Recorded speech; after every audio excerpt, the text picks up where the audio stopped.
کڑو الفاظ کہے سنا تو یہ سمجھا کہ یہ مجھ کو مارنے کے لیے ہاتھ بڑھا رہے ہیں اور مجھ کو پکڑ میں لینا چاہتے ہیں، اس لیے سیرا بھرے انداز میں کہنے لگا، جس طرح قتل تو نے ایک جان کی قبطی کو ہلاک کیا، اسی طرح آپ مجھ کو قتل کر دینا چاہتا ہے۔ مصر نے جب یہ سنا تو اس وقت فرعونیوں سے جا کر ساری داستان یہ سنائی۔ فرعون کو اطلاع دی کہ مصر کا قاتل موسیٰ ہے۔ فرعون نے یہ سنا تو ججال کا حکم دیا کہ موسیٰ کو گرفتار کر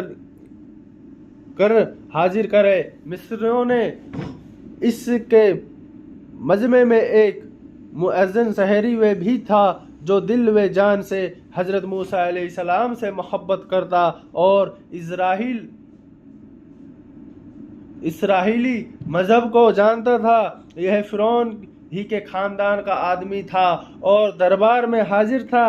اس نے فرعون کا یہ حکم سنا تو فرعونی جلاد سے پہلے ہی دربار سے نکل کر دوڑتا ہوا حضرت موسیٰ کی خدمت میں حاضر ہوا اور اس نے سارا قصہ بیان کیا۔ ان کو مشورہ دیا کہ اس وقت مصلحت یہی ہے کہ خود کو مصریوں سے نجات دلائی اور کسی ایسے مقام پر ہجرت کر جائے جہاں ان کی پکڑ نہ ہو سکے۔ حضرت موسیٰ علیہ السلام نے اس کے مشورے کو قبول فرمایا اور ارض مدین کی طرف خاموشی کے ساتھ روانہ ہو گئے۔